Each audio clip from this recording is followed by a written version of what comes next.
እውነተኛ ፍቅር እውነተኛ ቁርጠኝነትን ይፈልጋል። የዚያ ቁርጠኝነት ማህተብ ደግሞ ትዳር ነው። ባህር ማዶ ያለችው ውዲቷን እህቴ ደግነትን ሳስብ ማጠፋው ከፊቴ ሐሳቧን አሳክተህ ሕልሟን ሙላውና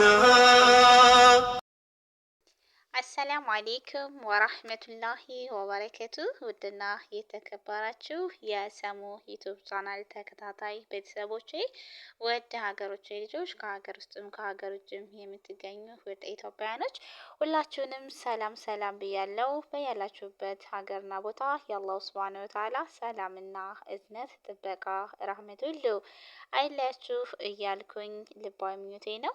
ዛሬ ላይ የአላሁ ሱብሃነሁ ወተዓላ ፍቃድ ሆኖ ተገናኝተናል። ዛሬ ላይ ስንገናኝ ታዲያ እጅግ በጣም ደስ እያለኝ ነው። ምክንያቱም ከውድ ቻናል ተከታታይ ቤተሰቦች ጋር እጅግ በጣም ደስ የሚልና አሪፍ የሆነ ጊዜ እንደምናሳልፍ ተስፋ አድርጋለሁ። እንግዲህ ለዚህ ቻናል አዲስ ከሆናችሁ ሰብስክራይብ በማድረግ እንዲሁም ደግሞ የቻናል ተከታታይ ቤተሰቦች ከልብ አመሰግናለሁ። ቪዲዮውን ላይክ ሸር በማድረግ ለሰዎች ተደራሽነት እንዲኖር አድርጎ ብዬ በአክብሮት ጠይቃለሁ። ዛሬ ላይ እየላችሁ የመጣሁት እጅግ ወሳኝ ነገር ነው፣ ለእህቶችም ለወንድሞችም የሚሆን ማለት ነው። እንግዲህ ዛሬ ላይ የምናየው ፍቅርና ጋብቻ፣ ፍቅር ምንድን ነው፣ ጋብቻ ምንድን ነው የሚለውን እናያለን ማለት ነው። ስለዚህ ፍቅር እና ጋብቻ ማለት ነውና ፍቅርና ጋብቻ ማለት ምን ማለት ነው? ወይስ ፍቅር ምንድነው? ጋብቻ ምንድነው? ኢንሻአላህ ቪዲዮውን እስከ መጨረሻው ፍጻሜ ድረስ ተከታተሉት። እንደሚጠቅማችሁ ተስፋ አደርጋለሁ። ትወዱታላችሁ ብዬ በአላህ ፍቃድም ኢንሻአላህ ተስፋ አለኝ ማለት ነው። ቪዲዮውን ከወደዳችሁትና ከተመቻችሁ ላይክ ሼር ማድረጋችሁን አትርሱ ማለት ነው። ፍቅርና ጋብቻ ሩህሩህ ሁኚ ማለት ነው። ሩህሩህ ሁኚ። እያንዳንዱ ሰው አዛኝ የልብ ጓደኛ እንዲሁም በሰዎች ዘንድ ተቀባይነት እንዲኖረው ይፈልጋል። በሰዎች ዘንድ የሚወደዱ ሰው ራሱን እንደ ብቸኛ ባዶ አድርጎ ይቆጥራል። እህቴ ሆይ ባልሽም ከዚህ የተለየ አይደለም። ፍቅርና እንክብካቤ ይፈልጋል። ከማግባቱ ይህንን ፍላጎትን የሚያሟሉለት ቤተሰቦች ነበሩ፣ ከማግባቱ በፊት ማለት ነው። አሁን ግን አንቺ ነሽ ልታሟልለት የምትችይው። ልብ በይ፣ እሱ አንቺን ለማስደሰት ይጠራል። ምናልባት እንኳን ከወላጆችሽ በላይ ለደስታሽ ይጨነቃል። ሁሉም የህይወት መሰናክሎችን ከአንቺ ጋር ይካፈላል።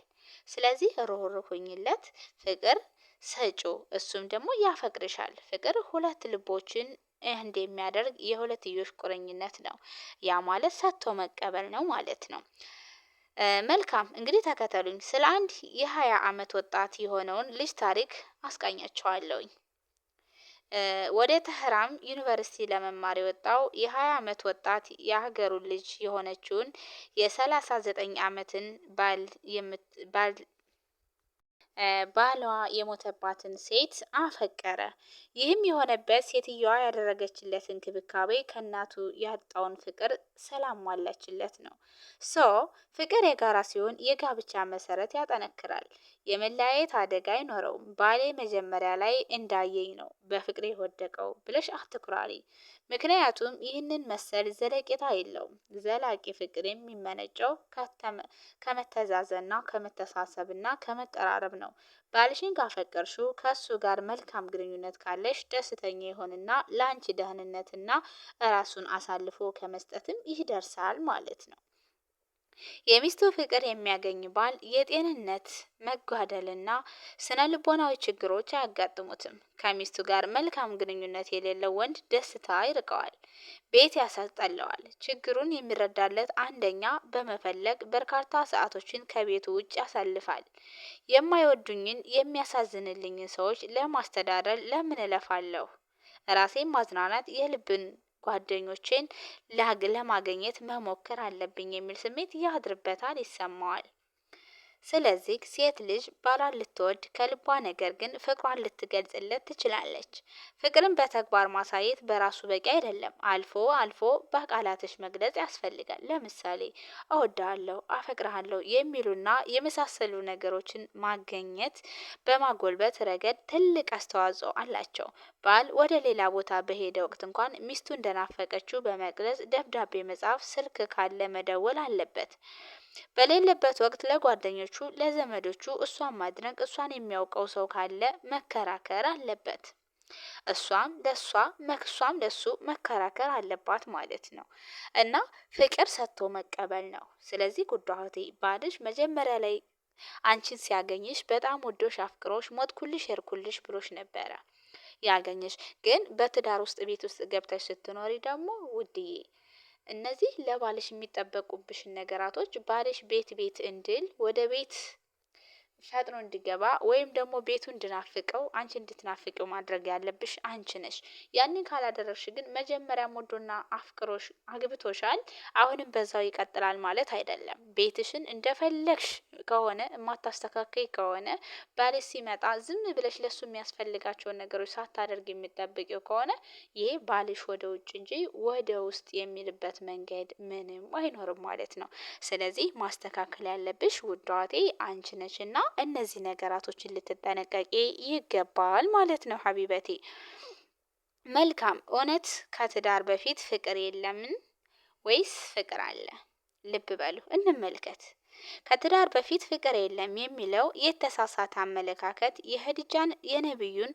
ለነብዩ የነበራትን እውነተኛ ፍቅር እንዴት ሊሽረው ይችላል? ያፈቀረ የመንፈስ አንድነት፣ የልብ መተማመንና የታማኝነት መልእክት ነበር። ሀዲጃ በፍቅር ወድቃ ነቢዩን ባታገባ ኖሮ ታሪኳ ምን ያህል ይጎድል ነበር። ፍቅሯ ድንበር የለሽ ንጹህና እውነተኛ ነበር። ይሁን እንጂ በዘመናችን በፍቅር ስም ለሚጃጃሉት ይህን ታሪክ እንደ ማስረጃ አይሆንም። ተጠንቀቁ። ይህ ፍቅር ጅማሮ ከትዳር በፊት ቢሆንም በትዳር የተቋጨ ፍቅር ነው። ለማንኛውም ይህ ታሪክ ከትዳር በፊት እውነተኛ ፍቅር እንዳለ ምስክር ነው። ሙጌስን አስታውሱ። በመዲና ጎዳናዎች ላይ በሪራን ተከትሎ እንባው እንደ ጅረት ይፈስ ነበር። ይህ እውነተኛ ፍቅር እንጂ ሌላ ምን ሊሆን ይችላል? ነቢያችን ሰለላሁ ዐለይሂ ወሰለም ራሳቸው ሙጌስ ለበራሪ ባለው ፍቅር፣ በራሪ ደግሞ ለሙጌስ ባላት ጥላቻ አልተገረምክም ወይ ሲሉ የፍቅርን ጥልቀትና ውስብስብነት ተመልክተዋል። ሙጌስ እሷን ማግባት ባይሳካለትም ፍቅሩ በታሪክ መዝገብ ላይ በደማቅ ቀለም ተጽፏል። ባይሆን ከትዳር በፊት እውነተኛ ፍቅር አለ ስላችሁ ያፈቀረ በስሙ የሚፈጸሙ ኃጢአቶችን ፈጽሞ አያውቅም፣ አይቀበልም። እውነተኛ ፍቅር ከስሜት በላይ ነው። የላቀ መንፈሳዊ ትስስር ነው። የአፍቃሪ ሁሉ የመጨረሻ ግብና መድኃኒት ደግሞ ትዳር ነው። ፍቅር የህይወት አጋርን መምረጥ፣ የህይወት ጉዞን አብሮ መሄድ ማለት ነው። ነገር ግን ፍቅር ማንነትህን፣ እምነትህን ከሁሉ በላይ ደግሞ ከአላህን መንገድ የሚያሳስትህ ከሆነ የፍቅር ሳይሆን በሽታ ነው።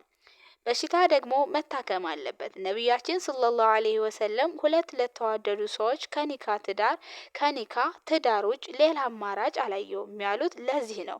ይህ ሐዲስ ከትዳር በፊት ፍቅር መኖሩን ያረጋግጣል።